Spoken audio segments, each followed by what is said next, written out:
어젯밤 경기도 고양시 도로 아래 매립된 온수 수송관이 터지면서 난 사고로 1명이 사망하고 40여 명이 부상당했습니다. 지역 난방공사의 점검 일지를 확인해 본 결과 사고 당일 이상 징후가 없었다고 기록돼 있었습니다.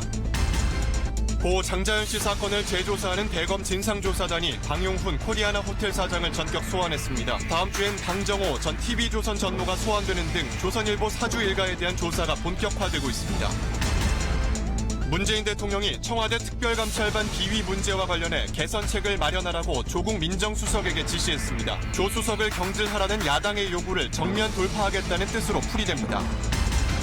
제주도가 국내 첫 영리병원인 녹지국제병원 설립을 허가했습니다. 외국인 의료 관광객만 이용하도록 한다는 조건이 있지만 시민단체들은 의료 공공성이 무너질 수 있다며 반발하고 있습니다. 광주광역시와 노동계가 단체 협약 유예 조항을 수정하는 내용의 합의안을 현대차가 받아들이기 어렵다고 밝히면서 광주형 일자리 협상이 무산될 처지에 놓였습니다. 여러분 안녕하십니까? KBS 9시 뉴스입니다. 어젯밤 경기도 고양시에서 일어난 온수관 파열 사고로 뜨거운 물이 거리를 덮치면서 1명이 숨지고 40여 명이 화상을 입었습니다. 또 주변 지역의 온수와 난방 공급이 끊기면서 지역 주민 수천 명이 밤새 추위에 떠는 등 큰 불편을 겪었습니다. 오늘 첫 소식 황진우 기자가 보도합니다. 펄펄 끓는 물이 도로를 뚫고 무섭게 솟구칩니다. 주차돼 있던 차량 한 대는 솟구치는 물기둥 아래로 절반쯤 고꾸라졌습니다. 거리는 순식간에 뜨거운 물과 하얀 수증기로 뒤덮였습니다. 뻥소리가 나더라고요. 뻥소리 나는데 수증기가 저도 그냥 연기가 쫙 해가지고 바로 물이 쓰나미처럼 그냥 밀고 들어오더라고요. 지하 2.5m에 묻혀있던 온수관이 파열되면서 분출한 뜨거운 물기둥이 주변을 휩쓸었습니다. 아스팔트 조각과 토사가 뜨거운 물에 섞여 8층 높이까지 치솟았을 정도였습니다. 1시간 반 동안 뜨거운 물이 쏟아지면서 인명피해가 속출했습니다. 용암이 막 흘러내리는 그런 정도의 그 물이, 뜨거운 물이 막 흘러와갖고 소리 질러서 사람들 대피를 시켰습니다.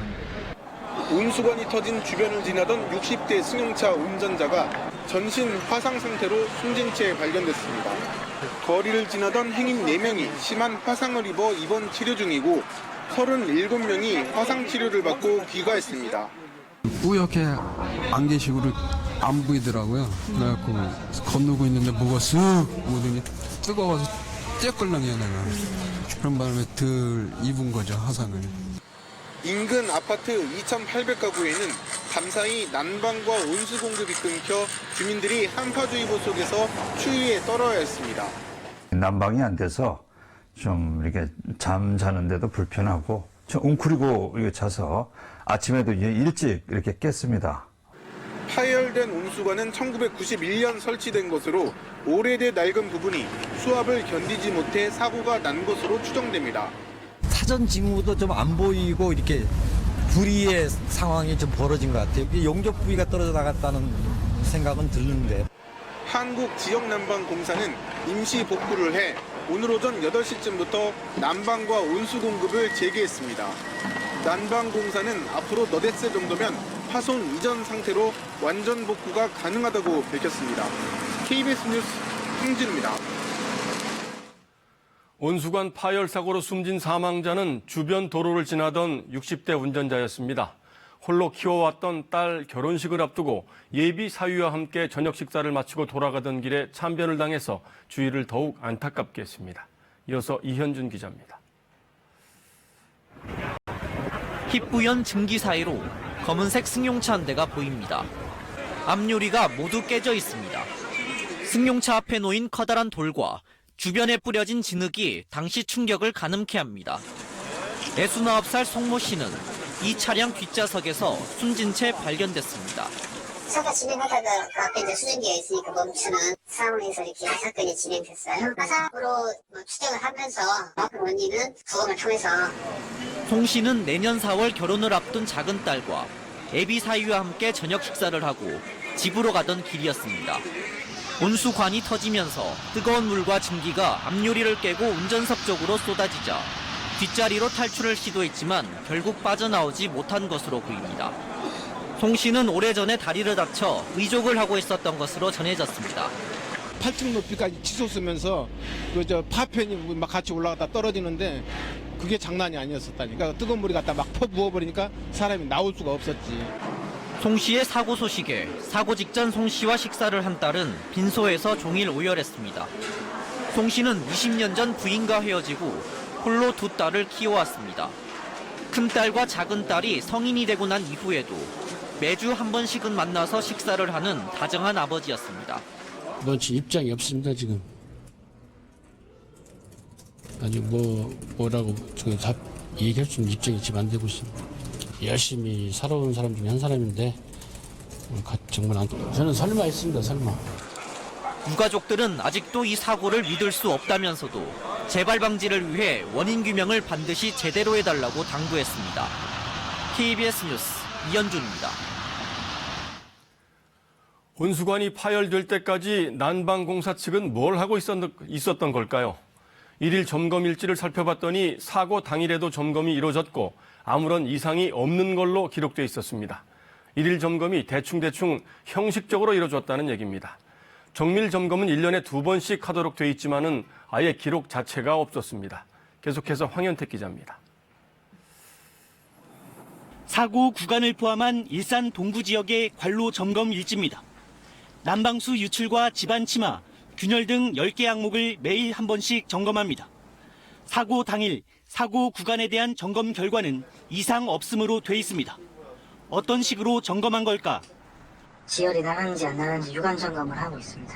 땅속에 묻어있는 배관을 저희가 100%는 알 수는 없으니까요. 아무런 장비 없이 눈으로만 이상 여부를 살핀다는 겁니다. 게다가 일산 동구 지역 열수송관 123km를 매일 점검하는 인원은 고작 2명뿐입니다. 동절기와 해빙기, 1년에 2차례 진행하는 열화상 점검도 마찬가지입니다. 누수에 대비해 집안 온도를 측정하는 방식인데 이번 사고 구역은 아예 일지 자체가 없습니다. 점검에서 이상이 없었다는 이유입니다. 열화상을 찍으면은 그 데이터들이 워낙 많아서 지열이 발생되는 구간에 대해서 보고서를 작성하고 그렇게 하고 있거든요. 고양시 전체에 묻힌 수송관 341km를 열화상 점검하는 직원도 역시 2명뿐. 면밀한 점검이 이루어질 리 없습니다.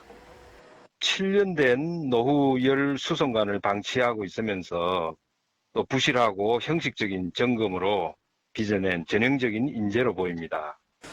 사고가 난 열 수송관은 1991년에 매설된 이후 단 한 차례도 교체가 이루어지지 않았습니다. 난방공사 측은 어떤 경우에 열 수송관을 교체해야 하는지 구체적인 규정은 없다고 밝혔습니다. KBS 뉴스 황현택입니다.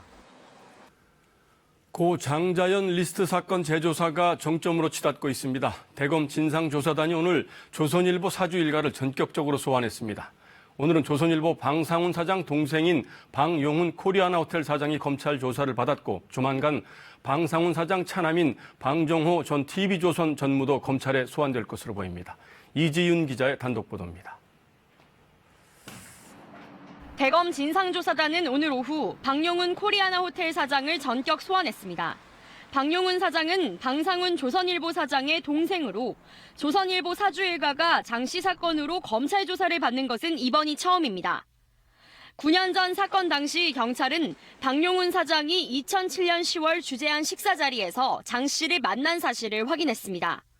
하지만 방용훈 사장은 수사 대상에 오르지조차 않았습니다. 이거 강요라고 주제했냐고 조사하는 건 말이 안 맞는 것 같은데요?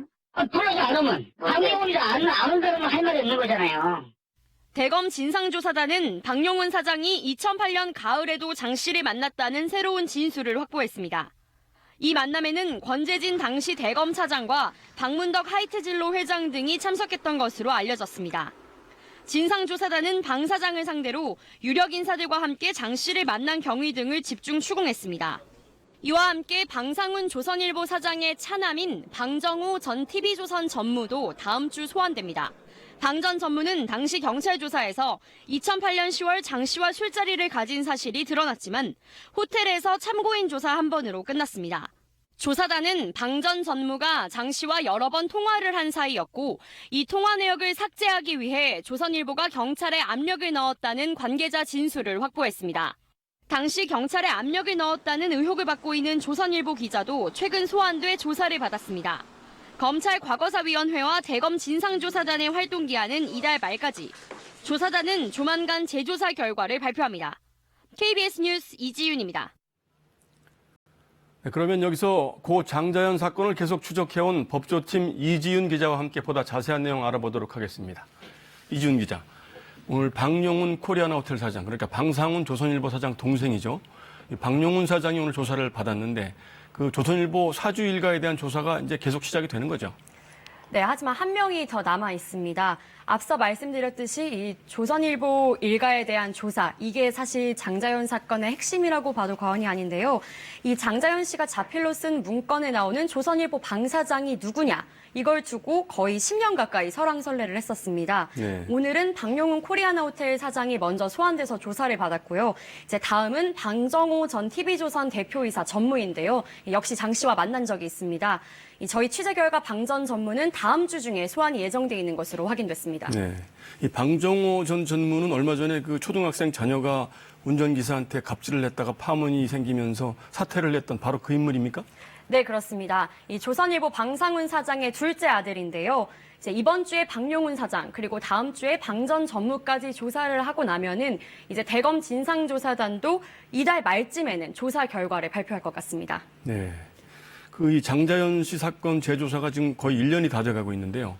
그 장자연 씨한테 접대를 강요했던 그 인물들이 이 언론계뿐만이 아니라 다른 분야에 걸쳐서도 이렇게 그 다방면으로 있다고 하던데 이 얘기를 좀 자세히 해주시죠.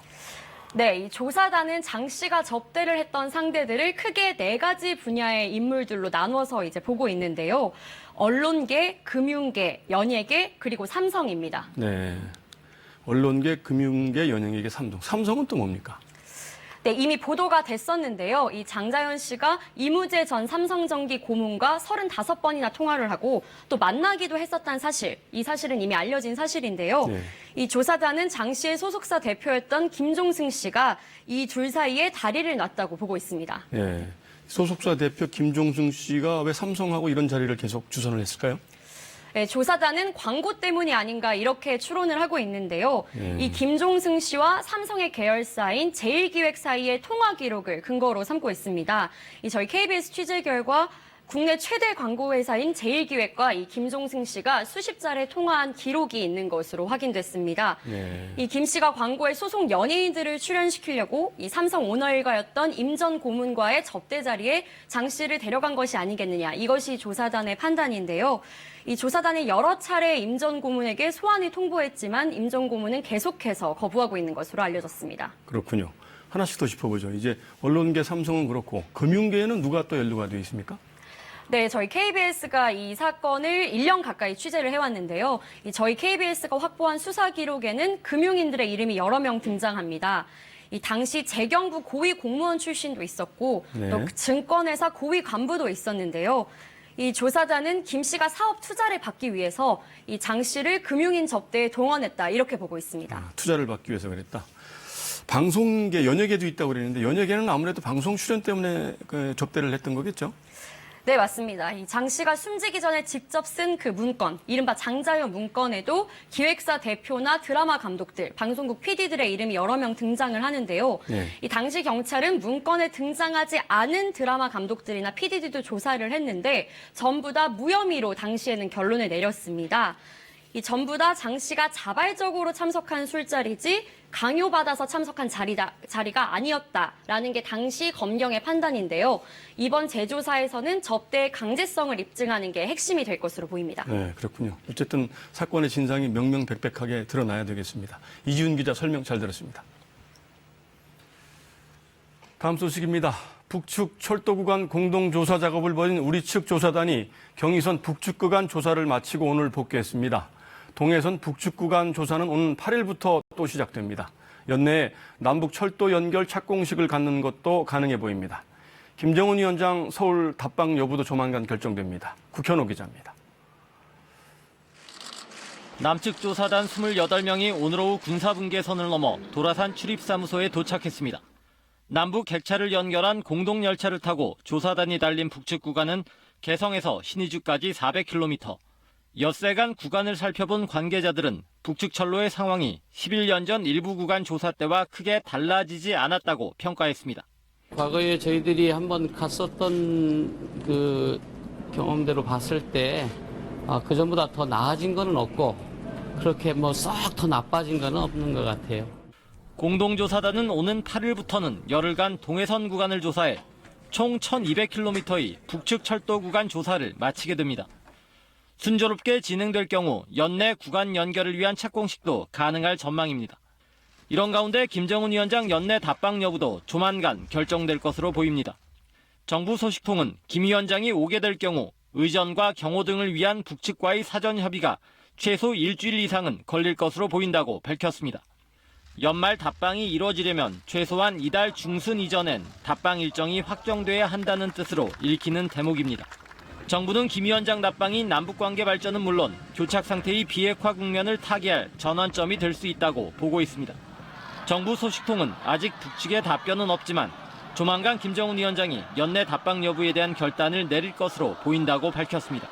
KBS 뉴스 국현호입니다.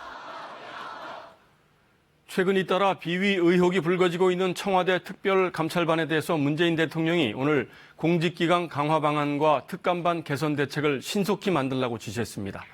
정치권 일부에서 사퇴 요구가 일고 있는 조국 민정수석에 대해서는 재신임 의지를 분명히 밝혔습니다. 김기현 기자입니다.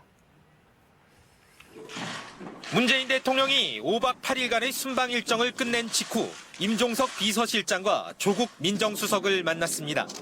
특별감찰반 비위 사건의 진행 경과와 개선 방안 등을 보고받기 위해서입니다. 문 대통령은 이 자리에서 조국 수석에게 제도 개선책을 신속히 마련해달라고 주문했습니다. 문재인 대통령은 조국 민정수석에게 청와대 안팎의 공직기강 확립을 위해 관리 체계를 강화하는 한편 특별감찰반 개선 방안을 조속히 마련하라고 지시했습니다. 조국 민정수석 경질 주장에 오히려 민정수석실에 힘을 실은 것으로 풀이되는 대목입니다. 청와대는 실제 조 수석 거취에 변동이 없다는 점도 분명히 했습니다. 문 대통령은 여기에 대검 감찰본부의 조사 결과가 나오면 이번 사건의 성격에 대해 국민이 올바르게 평가할 것이라는 견해도 밝혔습니다. 자유한국당을 비롯한 야권은 일제히 반발했습니다.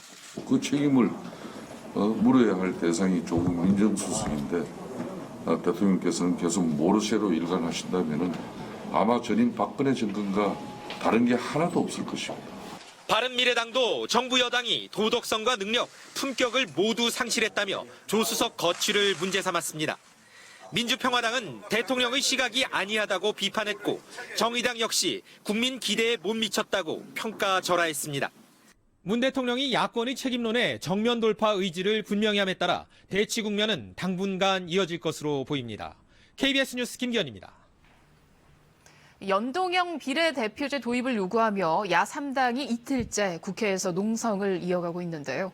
선거제 개혁안과 내년 예산안을 함께 처리하자는 건데 민주당과 한국당은 연계해서 처리하는 것에 반대 입장을 분명히 하며 맞서고 있습니다. 보도에 김현주 기자입니다. 즉각 도입하라! 도입하라! 도입하라! 이틀째 이어진 야3당의 국회 농성. 연동형 비례대표제를 약속했던 정부와 민주당에 대한 성토가 터져나왔습니다. 우리가 손해를 좀 보더라도 연동형 비례대표제는 가야 될 길이다 이렇게 얘기를 했습니다. 그럼 그렇게 해야죠. 왜 지금 와서 딴 얘기합니까? 180도 입장 바꿨습니다. 문재인 대통령은 지금까지 계속해서 본인의 신념과 입장을 유지해오고 있습니다. 이제 팔 걷어붙이시면 됩니다. 정부 여당에 대한 압박 수위를 높이기 위해 당초 오늘 청와대 앞에서 열기로 한 기자회견은 취소했습니다. 대신 한병도 청와대 정무수석이 국회를 방문해 야3당의 의견을 담은 서한을 전달받았습니다. 민주당은 선거제 개편과 예산안 처리 연계는 수용할 수 없다는 입장을 거듭 확인했습니다. 국민을 삶에 직결되는 예산안을 담보로 해서 선거법을 룰을 다루는 선거법을 연계시킨다는 건 전혀 있을 수 없는 일이고 선거제 개편에 소극적인 자유한국당도 연계에 반대하면서도 책임은 민주당에 떠넘겼습니다.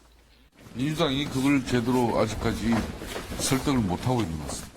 예산안이 합의된다 하더라도 사실상 본회의 개최 일정은 불투명합니다. 오늘 정개특위 회의에서도 특위가 자체적으로 내놓은 3가지 안을 놓고 논의가 진행됐지만 각 당의 입장차만 확인했습니다. 사실상 이틀밖에 남지 않은 정기국회 내 돌파구를 마련하기에는 쉽지 않아 보입니다. KBS 뉴스 김현주입니다. 여야는 또 내년도 예산안을 놓고도 협상에 난항을 겪고 있습니다. 앞서 보신 대로 야 3당의 선거제 개편 요구뿐 아니라 이 쟁점 예산안 삭감을 두고도 막판 힘겨루기가 계속되고 있습니다. 국회 연결해서 지금 상황 알아보겠습니다. 안다현 기자, 내년 예산안 법정 처리 시한 이미 사흘이나 지났는데요. 협상의 진전은 좀 있는 건가요? 네, 2시간쯤 전 교섭단체 3당 원내대표들이 핵심 쟁점들에 대한 합의안 초안을 만들어서 막판 조율에 들어갔지만 이 합의에는 실패했습니다. 무엇보다 야 3당이 요구한 선거제 개편 동시 처리를 놓고 민주당과 바른미래당이 팽팽한 입장차를 보이고 있기 때문인데요. 바른미래당은 예산안 처리 합의안에 선거제 개편을 넣자고 주장하고 있는데 반해 민주당은 예산을 가지고 발목 잡는 건 안 된다며 강하게 반대하고 있습니다. 이 한국당 역시 선거구제 개편이라는 암초부터 민주당이 제거하라며 협상장을 떠났습니다. 당초 예산안 협상 핵심 쟁점이었던 4조 원 세수 결손 부분과 일자리 예산, 남북 경협기금, 공무원 증원 등에 대해서는 여야 간 입장차를 많이 좁힌 것으로 전해졌습니다. 네, 정기국회가 이번 주까지인데 예산안을 처리하기 위한 본회의 날짜도 아직 못 정한 거죠? 네, 본회의 날짜는 여전히 안개 속입니다만 정기국회 마지막까지 예산 처리를 끌고 가진 않고 조금이라도 당기자는 데는 여야가 합의를 이룬 것으로 전해졌습니다. 8, 9일이 주말이라서 정기국회 회기에 예정된 마지막 본회의는 모레 7일인데요. 여당은 지난해에도 12월 6일에야 예산안이 통과됐다며 6일을 넘겨서는 안 된다는 입장이고요. 야당은 7일 처리를 고수하고 있습니다.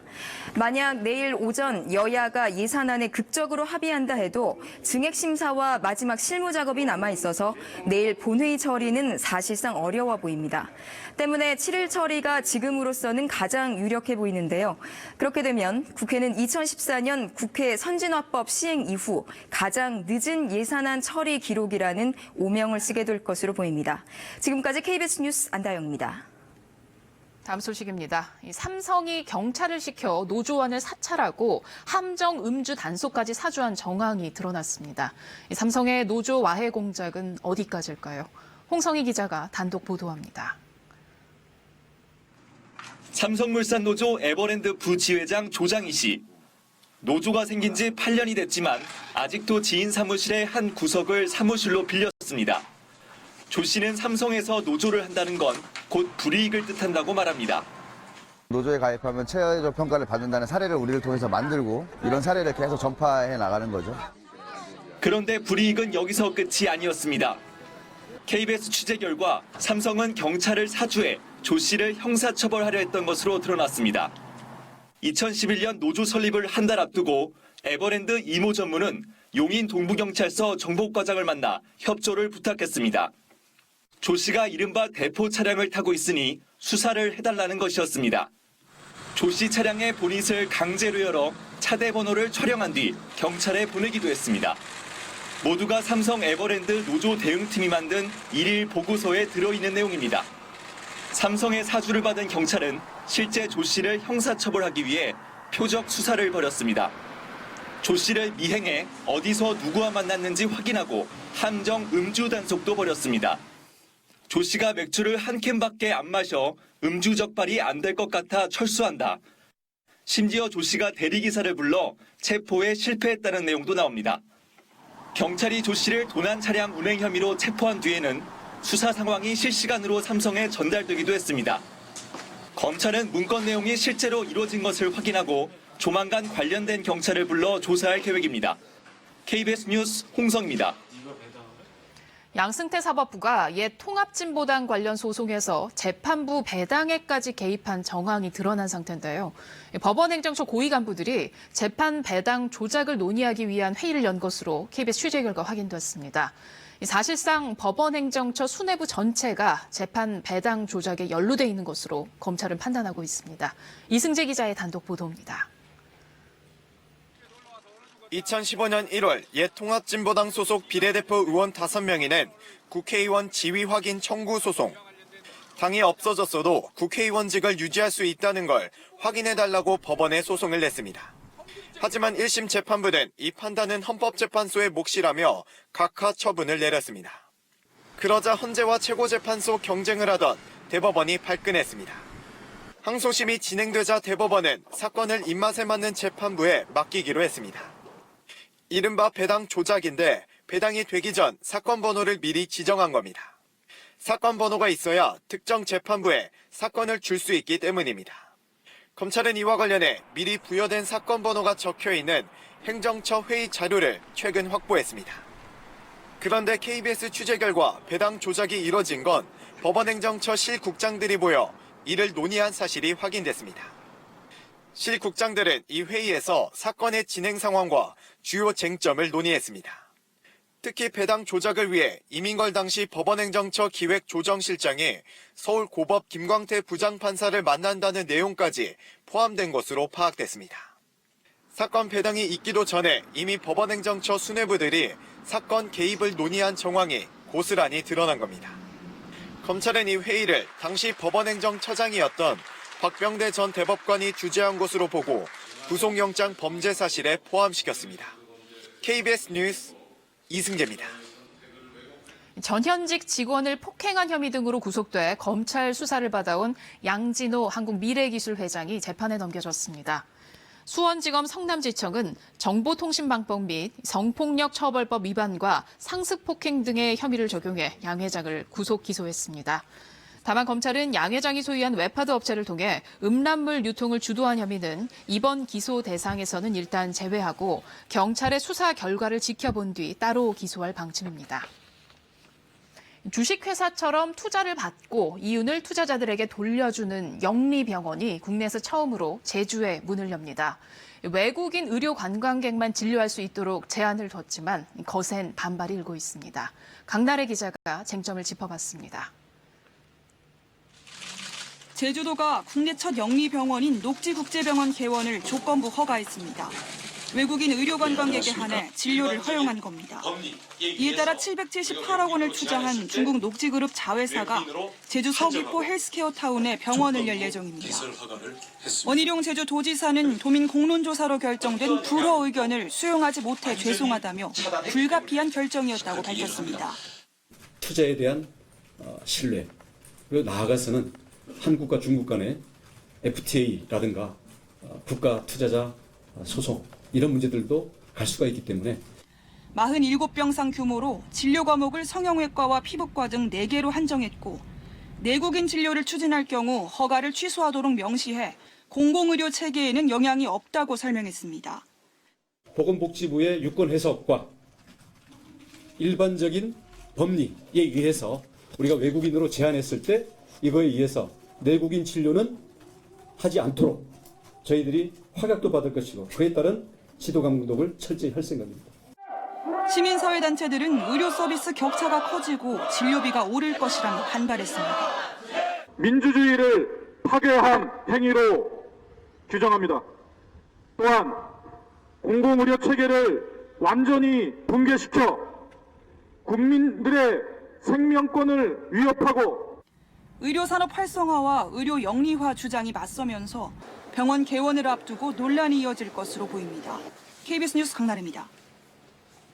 어제 광주형 일자리 투자 협상이 사실상 타결됐다고 소식을 전해드렸는데 하루 사이 상황이 급변해 무산위기에 놓였습니다. 노동계가 반발한 단체 협약 유예 조항을 광주시 노사민정협의회가 수정해서 의결했는데 현대차는 받아들이기 어렵다는 입장입니다. 최혜진 기자입니다. 노동계 불참으로 연기됐던 광주광역시 노사민정협의회 회의가 진통 끝에 열렸습니다. 노사민정협의회는 광주시와 현대차의 잠정 합의안 가운데 노동계가 반발한 노사 상생발전 협정서 조항을 수정하기로 했습니다.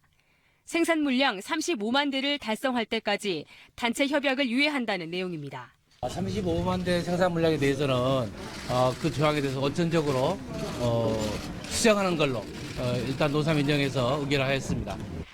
협의회는 해당 조항을 삭제하는 1안과 지속 가능성을 고려해서 유효기간을 정하는 2안, 특별한 사정이 없는 한 효력을 유지한다는 3안 등 3가지 안을 현대차에 전달했습니다.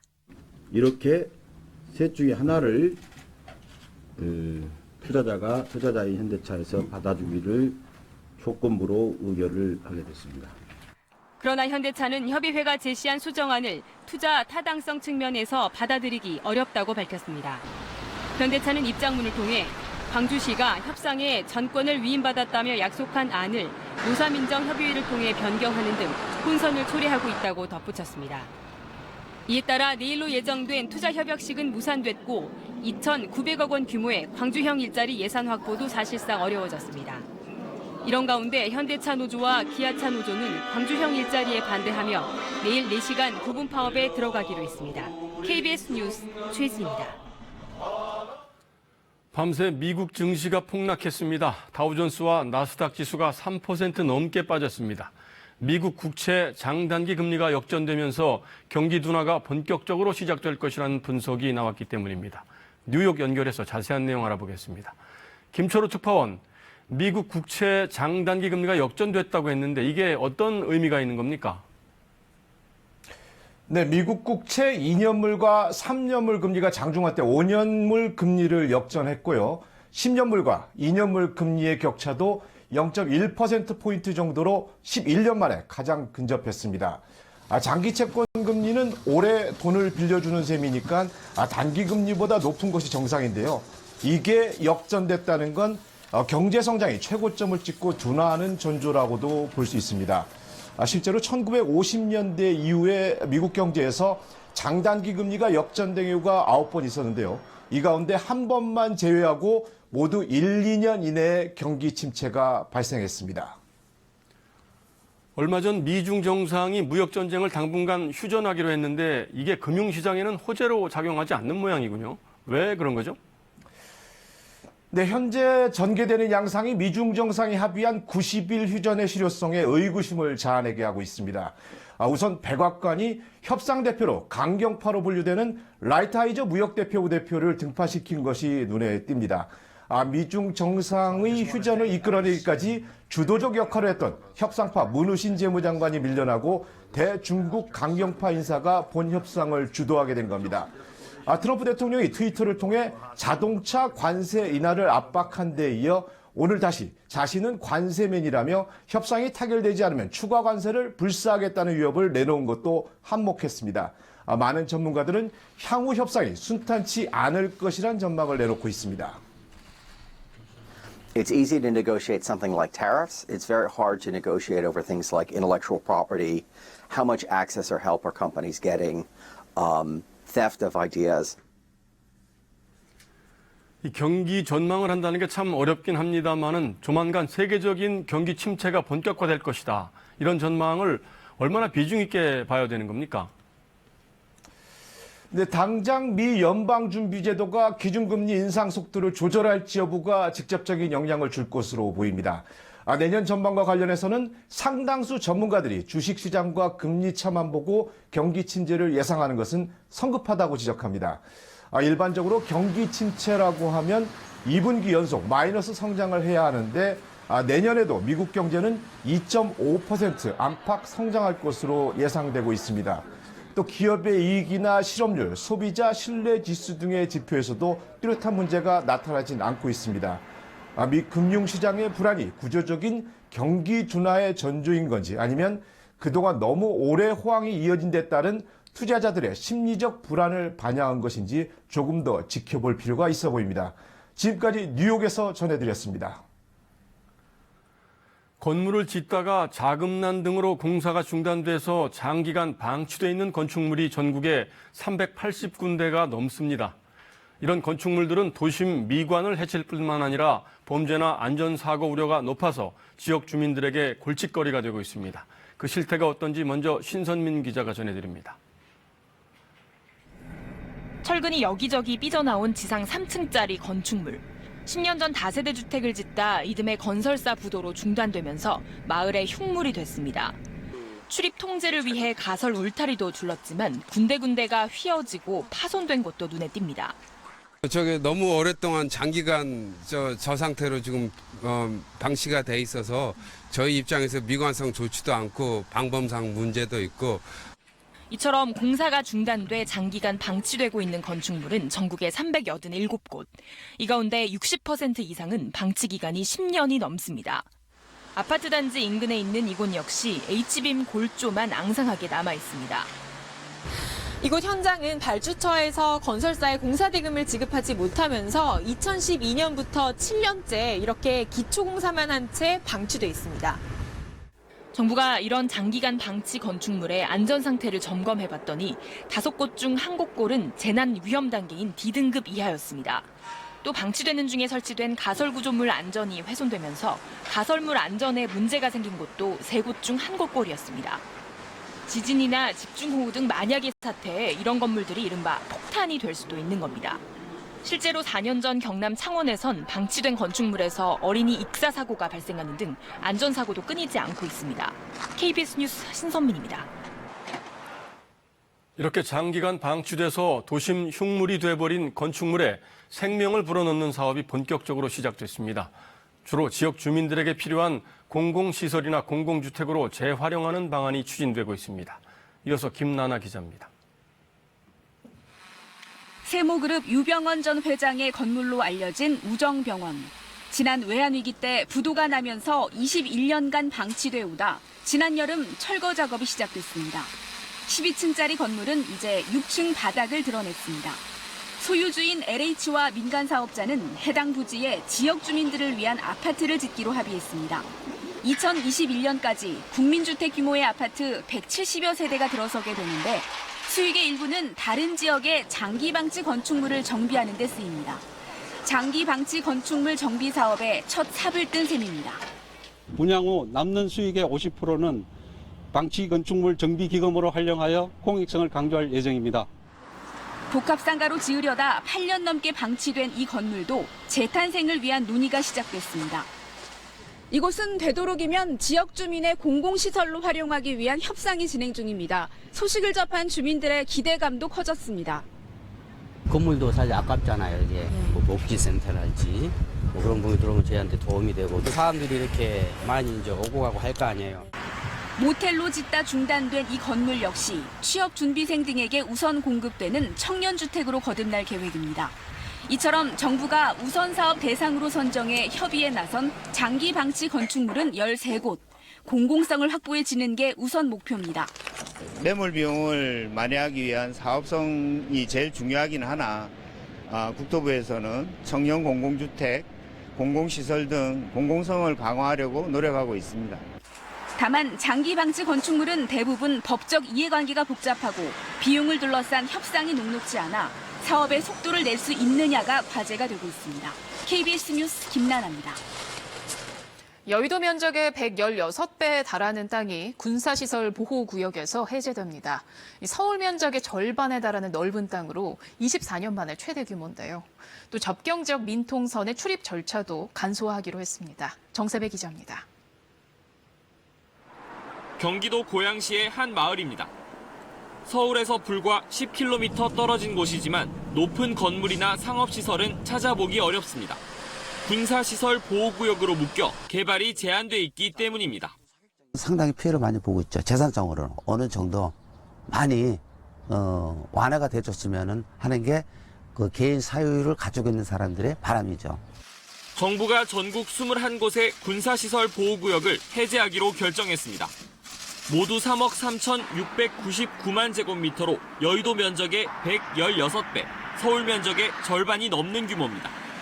전체 군사시설 보호구역의 3.8%에 이르는데 이처럼 큰 폭의 보호구역 해제는 1994년 이후 24년 만입니다. 전체 해제 면적의 58%가 강원도 화천군에 집중되는 등 강원도와 경기도의 접경 지역이 해제 면적의 대부분을 차지했습니다. 경기도 동두천시와 김포시의 관내 군사시설 보호구역 비율도 10%포인트가량 낮아졌습니다.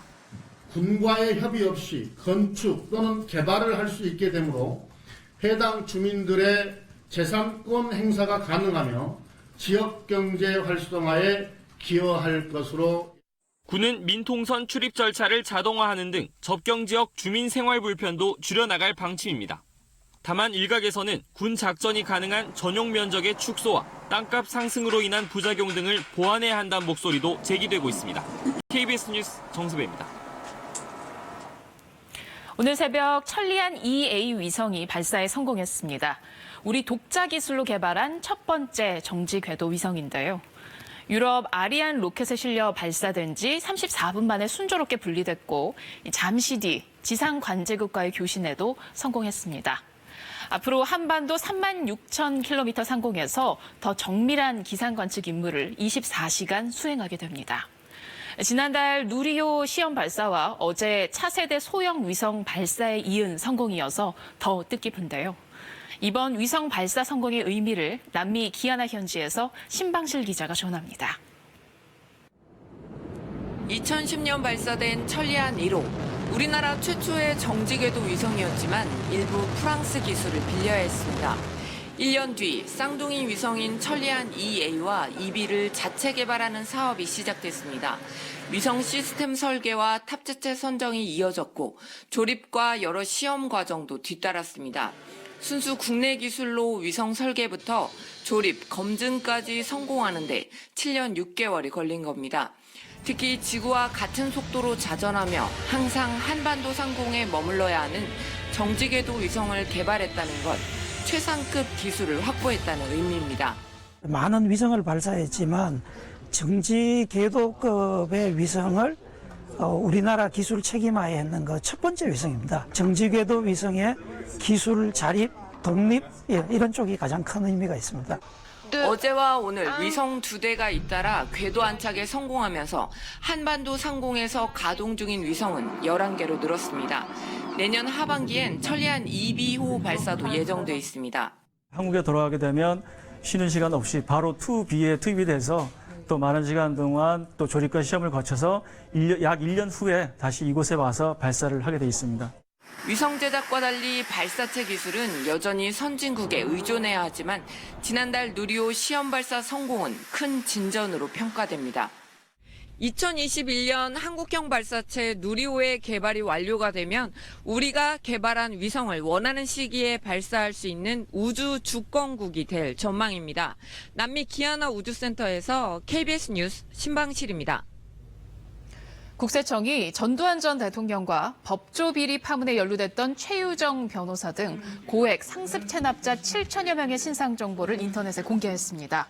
전 씨는 추징된 재산이 매각된 뒤 양도소득세 31억 원을 내지 않은 혐의, 최 변호사는 수임료 탈루 등으로 69억 원을 내지 않은 혐의를 받고 있습니다. 오늘 오전 11시 57분 경기도 파주시에서 하수관로 공사 도중 흙더미가 무너져 근로자 2명이 매몰됐다 구조됐지만 병원에서 끝내 숨졌습니다. 경찰은 공사업체 관계자들을 상대로 정확한 사고 경위와 함께 업무상 과실 여부를 조사하고 있습니다. 전북 고창의 한 뱀장어 양식장에서 사용 금지된 동물용 의약품 니트로프란이 검출돼 해양수산부가 해당 양식장의 뱀장어를 전량 출하 중지 조치했습니다. 지난달 이 양식장에서 출하된 뱀장어는 14.2톤으로 약 4만 7천 마리에 이릅니다.